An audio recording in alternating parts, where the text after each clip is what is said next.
हाय दोस्तों, क्या हाल है। मैं Surendra, professional artist end game designer, लेकर आ गया एक नया टॉपिक आपके YouTube channel the art form पे। लास्ट वीडियो के एंड में मैंने आपको हिंट दे दिया था कि हमारा नेक्स्ट टॉपिक क्या होने वाला है। आज हम डिस्कस करेंगे head constructions and face division के बारे में। ये क्या होता है, क्यों होता है और कैसे करते हैं इसको, और इसकी ज़रूरत क्या है। बिल्डिंग कंस्ट्रक्शन के बारे में सुना है, बट ये हेड कंस्ट्रक्शन क्या होता है। तो परेशान मत होइए आप लोग। इस वीडियो में मैं आपको इसके बारे में काफ़ी डिटेल में और बहुत ही इजी तरीके से एक एक इन्फॉर्मेशन दूंगा कि इसको कैसे करते हैं, इसकी ज़रूरत क्या होती है और इसको कैसे यूटिलाइज करना है। तो इसके लिए आपको चलना पड़ेगा मेरे डेस्कटॉप पे। तो दोस्तों, आ चुके हैं हमारे डेस्कटॉप पे। और मैं स्टार्ट करने से पहले आपको एक छोटी सी क्लिप दिखाना चाहता हूं जिसमें मैंने एग का यूज किया है आपको हेड कंस्ट्रक्शन और फेस डिवीजन समझाने के लिए। तो वो पहले देखते हैं, देन इसके बाद हम आगे इसको प्रोसीड करेंगे। तो ठीक है। तो देखिए, ये मैंने वाइट एग लिया हुआ। वाइट एग क्यों लिया हुआ है? क्योंकि इस पे मैं जो लाइंस बनाऊंगा वो आपको बहुत क्लैरिटी से दिखाई देंगे। तो बिल्कुल आप वाइट एग यूज करिएगा फेस कंस्ट्रक्शन के लिए। देखिए, मैंने सबसे पहले वर्टिकल लाइन से डिवाइड किया एग को, बिल्कुल सेंटर से आप लीजिएगा। देन इसके बाद आप हॉरिजेंटल लाइन खींचिएगा, जैसे कि जैसे मैंने खींचा है, वीडियो में आप देख सकते हैं, क्लिप में। और इसका डिवीजन बहुत अच्छे से करिएगा, ताकि देखिए एग्जैक्टली ऐसे करना है आपको जैसे मैंने इसमें करके दिखाया। अब इसके बाद इसमें मैं आईज बनाने शुरू करूंगा। सबसे पहले मैं राइट आई बनाया मैंने, अब राइट और लेफ्ट दोनों बना लिए मैंने। अब इसके बाद मैं आईब्रो दूंगा, इसमें आईब्रो दोनों में दे दिए। अब मैं इसमें आई बॉल बनाना शुरू करूंगा। तो ये एक में मैंने बना दिया है। अब मैं दूसरे पे बना रहा हूँ। आप देख सकते हैं। बहुत ध्यान से देखिए, क्योंकि ये आप प्रैक्टिस में करिएगा।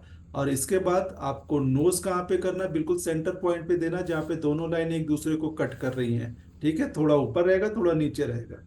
तो देन इसके बाद हम इसके माउथ पे काम शुरू करेंगे। बहुत हल्के हाथ से बनाना है। और इसके बाद हमने ये देखिए लाइन हमने कर लिया। अब इसके बाद हम अपर लिप्स बना चुके हैं। अब लोअर लिप्स पे काम करिए। मैंने चिन का एरिया दे दिया, ये टीथ बना दिया और ये डार्क मैंने कर दिया। तो आप देख सकते हैं कि इसको मैंने किस तरीके से डिवाइड किया। एक्चुअल में यही आपका हेड कंस्ट्रक्शन हो गया और फेस डिवीजन हो गया, बहुत सिंपल तरीके से, बहुत इजी तरीके, जिसको आप आराम से कर सकते हैं। तो ये देखिए, ये मैंने ऑलरेडी बना के रखा हुआ था आपके लिए। तो इसको मैं आपको दिखाता हूँ हर तरफ से। ये आपका 3/4 एंगल हो गया। अब ये आपका लोअर डाउन हो गया। देन इसके बाद ये अपर हेड हो गया। एंड इसके बाद आपका ये साइड प्रोफाइल में दिखा रहा हूँ, आप बिल्कुल ध्यान से देखिए। क्योंकि इसको जब आप प्रैक्टिकली प्रैक्टिस करेंगे ना, तो आपको बहुत क्लैरिटी आएगी कि मुझे हेड कंस्ट्रक्शन कैसे करना है। और अगर आप किसी एनिमेशन में जाना चाहते हैं या किसी और चीज में करना चाहते हैं, तो वहां पे ये आपको बहुत बेनिफिट देगा। क्यों देगा? क्योंकि आप प्री प्रोडक्शन में काम करेंगे, तो प्री प्रोडक्शन में आपको फ्रंट 3/4 साइड प्रोफाइल और बैक पोर्शन आपको बहुत स्ट्रांग होना चाहिए प्री प्रोडक्शन करने के लिए। क्योंकि वहां पे आप कैरेक्टर डिजाइन कर रहे होते हैं, कैरेक्टर एनिमेशन कर रहे होते हैं। तो ठीक है दोस्तों, हम शुरू करते हैं। मैंने कुछ लेयर्स ऑलरेडी बना रखी है। तो पहला मैं ये देखिए, ये मैंने सारी इमेजेस क्लिक कर रखी थी जब मैंने एग पे मैंने ड्राइंग बनाने शुरू किया था, उसका हेड कंस्ट्रक्शन और फेस डिवीजन कर रहा था। तो ये मैं ऑलरेडी बना के रखा था। तो ये देख सकते हैं, ये फर्स्ट हो गया, ये फ्रंटल व्यू हो गया, ये हमारा 3/4 हो गया, ये हमारा साइड प्रोफाइल हो गया। इसके बाद ये हमारा अपर हेड हो गया और ये हमारा डाउन हो गया। तो ये आप देख सकते हैं कि ये मैंने ऑलरेडी बना के रख फोटो क्लिक कर ली थी, और ये मैंने आपके लिए यहाँ पे लगा के ऑलरेडी रखी हुई थी। अच्छा, आप चलते हैं, इसमें से मैं फ्रंट व्यू पिक कर लेता हूँ, जो कि मैंने यहाँ पे ऑलरेडी रखा हुआ है। अब इसी को रेफरेंस लेकर मैं इस पे काम करना शुरू करूंगा। तो आप भी यही प्रोसीजर फॉलो करिएगा, क्योंकि जब तक आपको रेफरेंस नहीं होगा ना, आपको बनाने में परेशानी आएगी। तो जैसे आपने कोई भी एग ले लिया, अब मैं एग की बात कर रहा हूँ, तो जरूरी नहीं कि आप एग ही लें। अगर आपके पास टमाटर है, आप टमाटर भी पिक कर सकते हो, उसका भी, लेकिन उसका शेप सही होना चाहिए। क्योंकि आगे चल के मैं जो शेप्स के बारे में बात करूंगा, उसमें मैं बहुत वाइटल और बहुत ही इंपॉर्टेंट थिंग्स आपसे शेयर करूंगा कि हम शेप को कैसे तोड़ते हैं, कैसे ब्रेक करते हैं, और कैसे फिर उससे हम स्टाइलाइजेशन की ओर जाते हैं। तो अभी आप जैसे घर में प्रैक्टिस कर रहे हैं, आप कोई आलू आलू उठा लीजिए, आलू का डिवीजन करके आप बना सकते हैं, तो आपको बहुत डिफरेंट डिफरेंट शेप्स मिलेंगे और उसमें करने में आपको बहुत मजा आएगा। लेकिन प्रोसीजर सेम होगा, इसी को फॉलो करना है, ठीक है।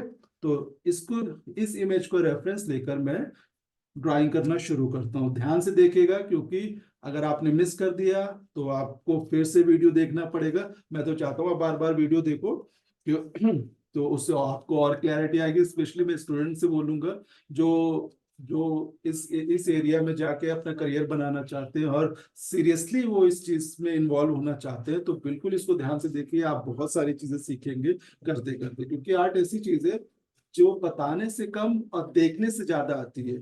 तो मेरा तो यही प्रोसीजर है। आपका क्या प्रोसीजर है, कमेंट सेक्शन में जरूर मेंशन करिएगा। तो देखते हैं, तो मैं शुरू करता हूँ इसको, ठीक है। तो सबसे पहले मैं एक बेसिक शेप बना लूंगा इसका, और एक ही बार में बनाने की कोशिश मत करिएगा, मल्टीपल लाइंस खींचिएगा, क्योंकि इससे क्या होगा ना, आपको जो फाइन लाइन की रिक्वायरमेंट है ना, वो आपकी फुलफिल हो जाएगी। क्योंकि एक ही बार में लाइन खींचेंगे ना, लाइन कभी परफेक्ट नहीं आएगी। और जितनी बार आप चलाएंगे उतना अच्छा रहेगा। हर एक प्रो आर्टिस्ट ये इसी प्रोसीजर को फॉलो करता है, वो मल्टीपल लाइंस खींचता है, तब जाके उसको एक सॉलिड लाइन जो उसकी रिक्वायरमेंट को फुलफिल करती है, वो लाइन उसे मिलती है। तो मैं ये आपसे कहूंगा कि आप भी ऐसे ही करते रहें। रफ पेपर ले लें, उस पे लाइंस खींचते रहें, उस पे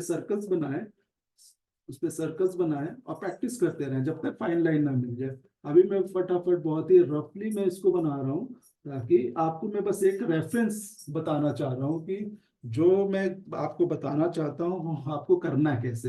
तो इसको वर्टिकली मैंने यहाँ से डिवाइड कर लिया और हॉरिजेंटली मैंने इसको यहाँ से डिवाइड कर लिया, ठीक है। तो हमेशा ऑलवेज याद रखिएगा कि आपका जो अपर हेड होगा वो थोड़ा ज्यादा होगा और लोअर पार्ट कम होगा, क्योंकि लोअर पार्ट पे आपका आईब्रो आएंगी, आईज आएगा और नोज का पार्ट आएगा। नोज ओवरऑल आपका अपर साइड पे भी करेगा, फिल स्पेस लेगा और बॉटम साइड पे भी लेगा। तो ठीक है, अब आगे हम इसमें और डिटेल देना शुरू करते हैं। तो सबसे पहले मैं सोच रहा हूँ कि ईयर्स ही बना लेते हैं, ठीक है, ईयर्स बना लेते हैं। सबसे पहले हमने ईयर्स पे काम कर लेते हैं। ये हमने ईयर्स बना लिए, थोड़ा सा इसको कर दिया। सेम प्रोसीजर से हम यहाँ पे भी बना लेंगे। और एक ही बार में बनाने की कोशिश मत करिएगा, मैं बार बार बोल रहा हूँ, मल्टीपल लाइंस खींचिएगा। क्योंकि जब आप रफ, जैसे स्क्रिबल्स के बारे में मैंने आपको पहले वीडियोस में बताया है, आप अगर आपने नहीं देखा है तो आप जाके उसे देख सकते हैं, और उसे देख के आपको आइडिया लग जाएगा कि स्टार्ट कैसे करना है। स्क्रिबल बेसिकली स्टार्टअप होता है, स्टार्ट कैसे करेंगे। अगर स्क्रिबल नहीं करेंगे तो आप अच्छी आर्ट नहीं बना पाएंगे। देख के बनाना एक डिफरेंट थिंग है, कि आपने कोई इमेज उठा ली, उसको आप कॉपी कर रहे हैं या आप उसकी पोर्ट्रेट बना रहे हो, वो बहुत इजी थिंग है। अगर आपको आर्ट बनाना आ गया तो वो आपके लिए बहुत इजी टास्क हो गया, कि आप इमेज आपने रख ली और आपने बनाना शुरू कर दिया। लेकिन चैलेंज वहां पे आता है जब आप इंटायरली नया कैरेक्टर डिजाइन करते हैं, आप अपने मन से कुछ क्रिएट कर रहे होते हैं। तो वहां पे ये सारे फंडामेंटल्स हमें हेल्पफुल होते हैं कि हम कैसे उन चीजों को बनाएं, कैसे डिवाइड करें। क्योंकि देख के आप कुछ भी बना सकते हैं, ठीक है, लेकिन जब आपसे बोला जाएगा कि आप अपने मन से कुछ बनाएं तो आप नहीं बना पाएंगे। तो उसके लिए आपको इन फंडामेंटल्स की हेल्प की जरूरत पड़ती है। तो ठीक है, हम इसके बाद आइस पे, हम राइट आइस पे काम कर लेते हैं। एक ये हो गया, एक ये राइट हो गया, ये लेफ्ट पे काम कर लेते हैं। देखिए मैंने 2 बार ट्राई किया, ठीक है ना, और दूसरी बार में है। अब इसी में ऐसे मैं इसकी आई बॉल भी ऐड कर देता हूँ, आप देख रहे हैं।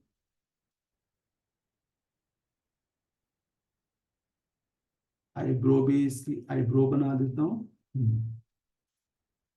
आईब्रो थोड़ी सी डार्क कर देता हूँ, ठीक है। सेम इधर भी मैं करूंगा, ठीक है। ये मैंने आईज के अपर लाइंस भी ऐड कर दी है, थोड़ा सा बॉटम लाइन भी ऐड कर दी मैंने। अच्छा, अब मैं इस पे इसका ये इसके नोज पे काम करता हूँ, ठीक है। ये हो गया नोज, ये नोज आपको ऐसे ही करनी है, ठीक है। अब इसके बाद ये एरिया हो गया आपका माउथ का। तो माउथ बनाते हैं, स्माइलिंग फेस बनाएंगे। ये हमने लोअर लोअर पार्ट पे काम कर लिया। ठीक है। वर्टिकल लाइन का आप देख रहे हैं ना प्रोसेस क्या है, कि वर्टिकल लाइन से हमें एग्जैक्टली फेस के डिविजन्स में हेल्पफुल होता है, कि जैसे राइट साइड में हमने जैसा बनाया है उसी को हम लेफ्ट हैंड साइड पे भी करें। कि आप कॉपी पेस्ट कर सकते हैं, अगर आप डिजिटल करें तो कॉपी पेस्ट कर सकते हैं, लेकिन मैं कहूँगा बिल्कुल अवॉइड कीजिए, कॉपी पेस्ट बिल्कुल मत करिए। क्योंकि उसमें क्या होता है कि कैरेक्टर का जो ऑथेंटिसिटी होता है ना वो चला जाता है, वो बहुत सिमेट्री सा लगता है। तो आपने सिमेट्री नहीं क्रिएट करनी है, आपको कैरेक्टर क्रिएट करना है। तो ये मैंने इसके तीर बना दिए, और ये मैंने इसके थोड़ा सा टंग का एरिया दे दिया, और ये मैं इसे पूरा ब्लैक फिल कर देता हूँ। बिल्कुल। आप इस वीडियो को देखने के बाद आप जरूर इसकी प्रैक्टिस करिएगा, और मैं तो कहूँगा कि आप अपने डेली रूटीन में भी इसको यूटिलाइज करिएगा, इस प्रोसीजर को अपनाइएगा, ताकि आपकी प्रैक्टिस बने रहे और आप नया कुछ क्रिएट करते रहिए। कुछ भी उठाइए, रैंडम बनाइए। इसी फंडामेंटल को ध्यान में रखते हुए कुछ भी उठाइए, रैंडम बनाइए, जरूरी नहीं कि इसी चीज को बनाना है आपको, कुछ भी बनाइए। अच्छा। और जैसे ये तो नॉर्मल मैंने ह्यूमन का आपको बता रहा हूँ कि कैसे कर रहे हैं, इसके बाद मैं एनिमल्स के बारे में बताऊंगा कि एनिमल्स का कैरेक्टर कैसे डिजाइन करते हैं, एनिमल्स में कैसे हम लाइफ डालते हैं। जैसे आपने डिज्नी के देखे होंगे, डिज्नी तो मास्टर है इन सब चीजों के लिए करने के लिए।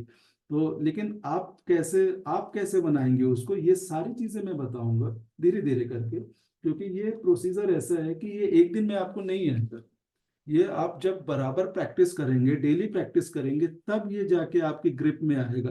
क्योंकि आर्ट तो ऐसी चीज है जो जितना प्रैक्टिस करेंगे उतना ही आपको समझ में आएगा, और उतना ही आप इसमें प्रो बनोगे। तो प्रो बनने के लिए ऑब्वियस आपको डेली मेहनत करनी है, डेली आर्ट करनी है, और डेली आपको इस पे टाइम स्पेंड करना है। स्क्रिबलिंग तो करनी ही करनी है, कुछ और करे या ना करे, आपको स्क्रिबल तो करना ही करना है।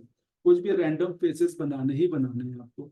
तो ठीक है, ये देखिए मैंने बहुत फटाफट मैंने एक रफ स्केच तैयार कर दिया है। इसी इमेज को जो मैंने क्लिक की थी एग की, उसी को रेफरेंस लेते हुए मैंने एक कैरेक्टर डिजाइन कर दिया, उसी को लेकर मैंने क्रिएट कर दिया है। तो ठीक है, इसको हम देखते हैं। अच्छा, इसके अलावा मैंने ऑलरेडी आपके लिए बना के रखा हुआ है, तो वो मैं दिखा देता हूँ। ये तो मैंने आपको बताया कि प्रोसेस कैसे फाइनल करना है। तो अब देखते हैं। ये फर्स्ट, ये फ्रंट हो गया, ये हमारा 3/4 हो गया, ये हमारा साइड प्रोफाइल हो गया, ये अपर हो गया, और ये डाउन हो गया। तो इसी तरीके से इसके मैंने अलग अलग डिविजन्स बना रखे थे। ये आपका फ्रंट हो गया, ये आपका 3/4 हो गया, ये आपका साइड प्रोफाइल हो गया, ये आपका अपर हो गया, और ये आपका डाउन हो गया। तो आप देख रहे हैं इसको मैंने किस तरीके से डिवाइड किया। मैं थोड़ा सा नजदीक से आपको एक एक करके दिखा देता हूँ, ताकि आपको और क्लैरिटी आ जाए। हाँ, ये देखिए। तो मैं इसको स्क्रॉल डाउन करूंगा, आप देखिएगा फ्रंट का कैसे है, 3/4 कैसे किया है, और साइड प्रोफाइल कैसे किया हुआ है। प्रॉपर आप मैंने बहुत फाइन ट्यून करके किया हुआ है, ताकि आपको और क्लैरिटी रहे। जब आप ये वीडियो देखे एज ए रेफरेंस यूज करें, तो आपको क्लैरिटी रहे। क्योंकि फटाफट स्केच करने में वो क्लैरिटी नहीं आती है, क्योंकि बाद में हम बहुत सारी चीजों को और इम्प्लीमेंट करते हैं। तो वो पूरा इम्प्लीमेंट करके मैं आपको चीजों को दिखा रहा हूँ। ये जैसे आप देख सकते हैं, ये अपर हो गया और ये डाउन का हो गया। तो ये आपने देखा कि ये मैंने इसको हेड कंस्ट्रक्शन को यूज करके मैंने कैसे ये इतने सारे पोजेस बनाए हैं, इतने सारे वेरिएशंस बनाए हैं। और एक ही हेड है, कोई अलग नहीं है। तो यही चीज एनिमेशन में भी फॉलो होती है कि एक कैरेक्टर है, आप उसको किसी भी एंगल से देखें, वो सेम कैरेक्टर दिखना चाहिए। ऐसा ना हो कि फ्रंट से वो कुछ और दिखाई दे, 3/4 से कुछ और दिखे, और साइड प्रोफाइल से कुछ और ही दिखने लगे। तो ये सारी चीजें बहुत जरूरी है, इसलिए ये फंडामेंटल को यूटिलाइज करना बहुत जरूरी है, इसको फॉलो करना बहुत जरूरी है। तो अच्छा, ये मैंने कर लिया है। मैं एक कैरेक्टर फिल पकड़ लेता हूँ, और इसमें मैं बहुत बेसिक कलर डालता हूँ, फ्लैट कलर डालता हूँ, ताकि इसमें हम देखते हैं कि इसमें कितनी और लाइफ आ सकती है। तो जैसे कि आप जानते हैं कि सबसे पहले हमें एक स्किन टोन लेना है। स्किन टोन लेना है, मैंने स्किन टोन ले लिया। टूल का यूज करना है पाथ बनाने के लिए, जो मैंने आपको अपने पहले वीडियोस में बता रखा है। अगर आप नए हो तो आप जाइए वो वीडियोस देखिए, आपको बहुत बेनिफिट होगा कि कैसे हम पार्ट बनाते हैं, कैसे हम कैरेक्टर में कलर फिल करते हैं। तो ये देखिए मैंने इसमें फिल कर दिया। अच्छा, फिल कर सिलेक्शन बनाने के लिए आपको क्या करना होगा, कंट्रोल एंटर करना होगा और देन फिल करने के लिए ऑल्ट डिलीट करना होगा। तो ये दोनों चीजें मैंने बता दी आपको। अब इसके बाद इसके ईयर्स रह गए, ईयर्स में भी दोनों ईयर्स में भी कर लेते हैं। तो ये इसका भी मैंने सिलेक्शन बना दिया, साथ में एक साथ दोनों का बना लेते हैं। तो ये मैंने पाथ क्रिएट किया, ये पाथ मैंने क्रिएट किया पेन टूल की हेल्प से। अब इसके बाद मैं क्या करूंगा, सिलेक्शन बनाऊंगा इसका, कंट्रोल एंटर। कंट्रोल एंटर के बाद फिल करना है हमें तो ऑल्ट डिलीट। फिल करने के लिए ऑल्ट डिलीट और सिलेक्शन बनाने के लिए कंट्रोल एंटर। याद रखिएगा, भूल मत जाइएगा। तो इसके बाद हम करते हैं आइस पे काम। ठीक है, हम ओवल शेप ले लेंगे।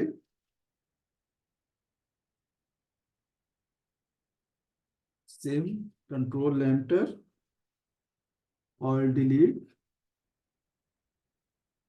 इसको मैं पेन टूल की हेल्प से ही कर लेता हूँ, तो बार बार ओवल टूल को, ओवल शेप को मुझे सेट करना पड़ता है। तो मैंने पेन टूल से ही कर लिया रफली, control enter and alt delete, ये फिल होगी। ठीक है, ये आइज होगी। अच्छा, अब इसी लेयर पे हम क्या करेंगे कि टीथ भी बना लेंगे। अच्छा, आप फोटोशॉप अगर यूज कर रहे हैं, फोटोशॉप पे करेंगे तो अलग अलग लेयर पे करिएगा, क्योंकि अगर आपको एडिट एडिट करना होगा तो आपके लिए बहुत इजी होगा। अगर एक ही लेयर पे करेंगे तो आपको बहुत परेशानी आएगी एडिट करने में। तो मैं तो सजेस्ट करूंगा कि आप अलग लेयर पे ही काम करें।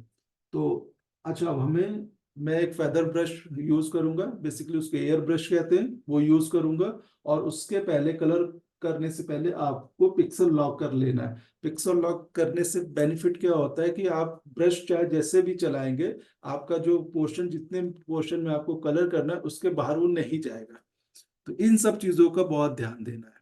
ठीक है, तो हम सबसे पहले कलर ब्रश चूज कर लेंगे, एयर ब्रश चूज कर लेंगे। इसके बाद हम थोड़ा सा इसी कलर का डार्क वर्जन ले लेंगे। थोड़ी सी ओपेसिटी ब्रश की कम करेंगे और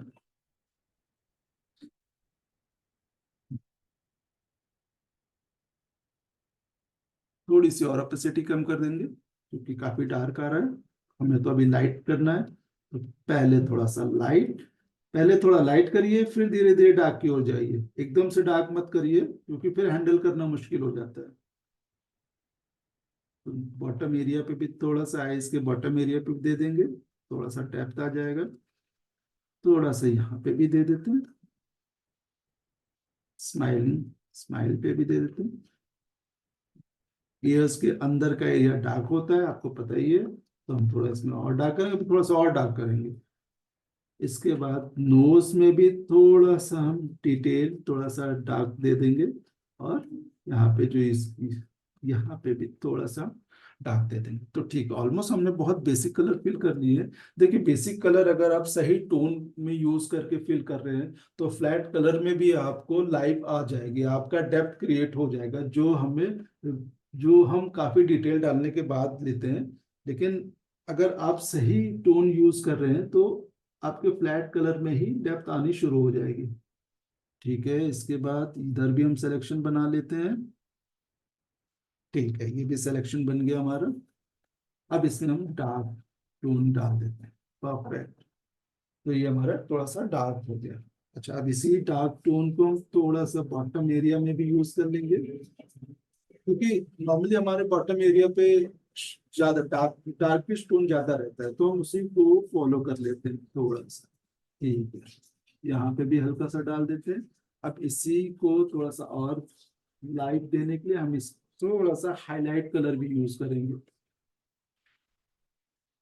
जैसे फोर हेड पे थोड़ा सा हाईलाइट रहता है, थोड़ा आपका आई ये ऊपर भी रहता है और थोड़ा आपके फिक्स के पास जरूर रहता है। तो ये आप देख सकते हैं, मैंने थोड़ा सा यहाँ पे लाइट दे दिया है। थोड़ा ईयर्स भी देना है आपको ताकि वो अलग बिल्कुल ना लगे। और यहाँ पे तो आपने देना ही देना है, क्योंकि यहाँ पे तो लाइट होती ही होती है थोड़ा सा। और एक यहाँ पे हमने दे दी। अच्छा, नोज को हम थोड़ा सा रेडिश टोन में करेंगे ताकि ये थोड़ा सा और फनी कैरेक्टर लगे, थोड़ा सा और लाइफ आ जाए ना। तो ठीक है, ये हमने ये डाल दिया है। अब इसका थोड़ा सा डार्क वर्जन उठाएंगे और हम बहुत हल्के हाथ से इस पे बना देंगे। ठीक है, ये हो गया। अच्छा, अब इसके बाद थोड़ा सा हम और हाईलाइट पिक करेंगे, जो पहले हमने लिया था इसी को थोड़ा सा और हाईलाइट पिक करेंगे। और एक तो यहाँ पे हमने डाल दिया और एक हमने यहाँ पे चीक्स पे देना। चीक्स थोड़े से शाइन करते तो अच्छे लगते हैं, तो थोड़ा सा यहाँ पे भी डाल देते हैं, थोड़ा सा यहाँ डाल देते हैं। यस पे भी बिल्कुल यूज करिएगा, क्योंकि बिल्कुल अलग नहीं लगना चाहिए, सब एक ही कैरेक्टर के पार्ट होने चाहिए। ऐसा ना हो कि कहीं पे लाइट आपने ज्यादा दे दी, कहीं पे नहीं दी। ऐसे नहीं करना है आपको, उसको बिल्कुल फंडामेंटल बिल्कुल फॉलो करते हुए चलना है। तो ये देख लीजिए, ये हो गया। अच्छा, मैं सोच रहा हूँ थोड़ा सा और अगर मैं इसके वाइट हाइलाइट्स दे दूं तो थोड़ा सा और अच्छा लगेगा। ये जैसे यहाँ पे दे दिया मैंने, यहाँ पे दे दिया, ठीक है, परफेक्ट। थोड़ा सा फोर हेड पे दे देता हूँ। अभी तो ऐसे करते, थोड़ी सी रिम लाइट ऐड करनी है, रिम लाइट ऐड कर लेते हैं, हल्की फुल्की, बहुत नहीं, थोड़ी सी रखनी है, क्योंकि अभी हम फ्लैट दे रहे हैं, फ्लैट कलर में कर रहे हैं, बहुत हल्की बेसिक शेडिंग कर रहे हैं। तो इसमें ज्यादा डिटेल देने की जरूरत नहीं है, बहुत हल्की से हाईलाइटिंग देनी। तो ये देखिए दोस्तों, ये मैंने फटाफट आपके लिए एक रेफरेंस तैयार कर दिया कि फ्लैट कलर्स डालने आपको कैसे करना है और कितनी डिटेल में डालना। ये प्रैक्टिस है, जब आप इसमें आप कंफर्टेबल हो जाएंगे देन हम डिटेल की ओर मूव करेंगे। लेकिन प्रोसेस यही है, स्टेप बाय स्टेप चलेंगे, भागने की जरूरत नहीं है, बहुत जल्दी गेन करने की जरूरत नहीं है, क्योंकि जल्दी में आप बहुत सारी चीजें मिस आउट कर जाओगे। तो आपको मिस नहीं करना है, सब चीजें गैदर करनी है। इसके लिए आपको स्टेप बाय स्टेप चलना है। तो आइस के पार्ट पे भी हम थोड़ा सा काम कर लें, ठीक है। तो आइस के पार्ट पे भी जनरली ऊपर के एरिया में डार्क डार्क टोन होता है, क्योंकि हमारे आई लैशेस के शेड्स उस पे आते हैं। तो इसके लिए हमें थोड़ा सा यहाँ पे शेड डाल, बहुत ज्यादा डार्क टोन यूज नहीं करना है और बहुत ज्यादा शेडिंग भी नहीं करनी है, अवॉइड करिएगा। कोशिश करिएगा कि जितना वाइट पार्ट हो सके उतना वाइट पार्ट आपने दिखाना है, क्योंकि अगर ये मिस आउट कर दें तो फिर सारी चीजें गड़बड़ हो जाएंगी, आपकी पूरी मेहनत गड़बड़ हो जाएगी। तो आपने अपनी मेहनत को वेस्ट नहीं करना है, उसको यूटिलाइज करना है। तो हल्की शेडिंग के साथ काम शुरू करिए, जैसे जैसे कॉन्फिडेंस आता जाएगा आप अपनी कमांड बढ़ाते जाइएगा। तो अब मैं सोच रहा हूँ कि इसकी आई बॉल में थोड़ा सा एक टोन दे दूं, हाइलाइट्स दे दूं, ताकि थोड़ा सा और लाइफ आ जाए। यहाँ पे भी मैंने दे देता हूँ और थोड़ा सा यहाँ पे।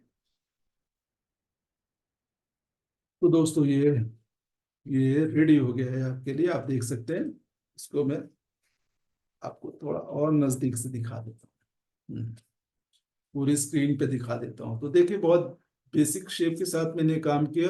पहले मैंने हेड कंस्ट्रक्शन किया, फेस डिवीजन किया, इसके बाद मैंने एक फ्लैट कलर डाल के एक फाइनल आउटपुट निकाला है, जो कि एक फर्स्ट पास की तरह हम यूज करते हैं कि हम जो चीज बना रहे हैं वो दिखने में दिखेगा कैसे। तो इससे आपको दो बेनिफिट होंगे। पहला बेनिफिट क्या होगा, एक तो आपको हेड कंस्ट्रक्शन और फेस डिवीजन का फंडामेंटल समझ में आएगा, और दूसरी चीज आपको फ्लैट कलर के साथ हल्की फुल्की शेडिंग के साथ कैरेक्टर को पॉलिश कैसे करना है ये समझ में आएगा।